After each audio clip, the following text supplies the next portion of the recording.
我们基本上都在08年北京奥运会之前，我们能够把它建成功。比如像外滩园的项目，包括南京路外滩段的建设。Furthermore, Huangpu and Pudong, the two perceived rivals, are teaming up in a major development. The Bund in Huangpu and Lujiazui Financial Center in Pudong will be turned into a mega financial come business district. 因为从国务院批准的情况来看呢，这个上海作为CBD 地区的，就是浦东的陆家嘴和黄浦区的外滩地区。那么现在市委市政府也提出来，就是说浦东浦西是吧？这个浦江两岸要尽朝晖啊，这个浦东发展了黄浦区也能够这个有更大的发展。这个浦东的发展能够带动黄浦区的发展，黄浦区的发展也能够带动浦东的发展。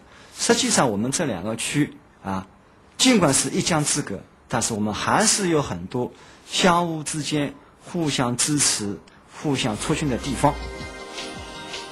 Both Pudong and Huangpu have joined hands in making Shanghai the widely acclaimed financial center of China.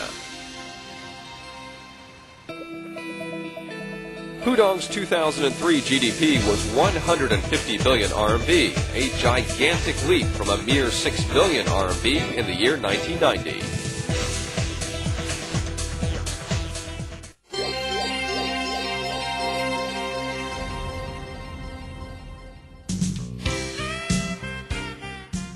Shanghai is a city where foreign financial organizations congregate.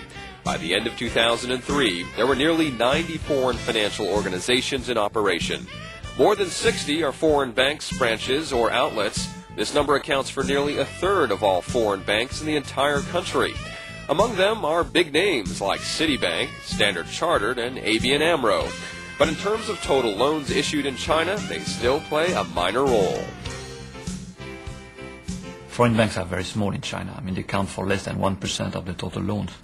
And they are very restricted geographically. Though foreign banks face many restrictions in their activities, they have their niche areas. For instance, the Netherlands-based global bank ABN AMRO, which set foot in Shanghai in 1903, has assumed many business forms. One of them is serving foreign clients. Foreign companies for their investment into China, or helping them to find the right partners in joint ventures and trying to structure a transaction in the best interest of both the foreign companies and the local names. So these are all areas where foreign banks, if they have deeply rooted in the China economic environment, can play a role for foreign companies investing into China. In line with China's WTO commitments in the banking sector, the country is gradually easing restrictions over foreign banks' activities. The regulations now permit foreign banks to apply for approval to conduct a wide range of banking services in the country.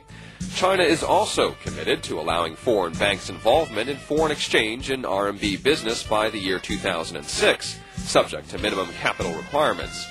By May 2004, 11 foreign financial institutions have been given qualified foreign institutional investors, or QFII status.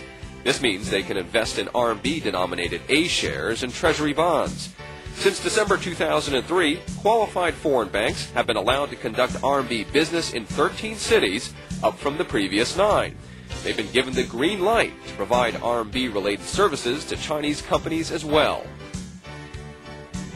Foreign banks see a trend developing of big Chinese enterprises requiring their expertise.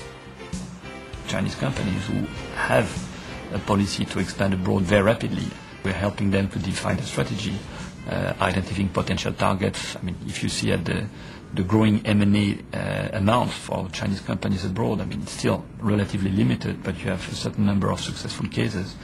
And we expect these amounts to double every year. I think last year it was about $5 billion. Some foreign banks, like Standard Chartered, have been engaging in the financing of trade transactions, which is now a relatively straightforward matter in China. China, as you know, is like the biggest factory to the world. So the trade flow between China and the rest of the world is huge. And we play a significant part of that, and we aim to play even a larger role in facilitating such international trade. In 2003, China's total trading volume surged to $851 billion US dollars, up 37% from the year before.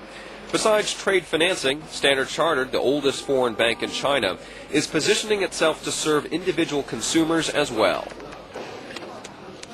Consumer bank, it just been recently opened to foreign bank, and that was 2 years ago.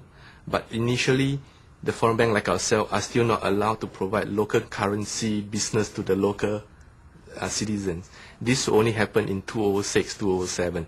So right now, foreign banks like ourselves are in the preparatory stage. We have seen foreign banks collaborating with local banks to issue credit cards. When the market is completely opened, that will allow them to also issue credit cards. Now, with $11 trillion of renminbi savings, that means there are a lot of consumption power by the Chinese. Now, issuing of credit cards, which is very lucrative business for the banks, that is the commission they make on the spending by using the credit cards.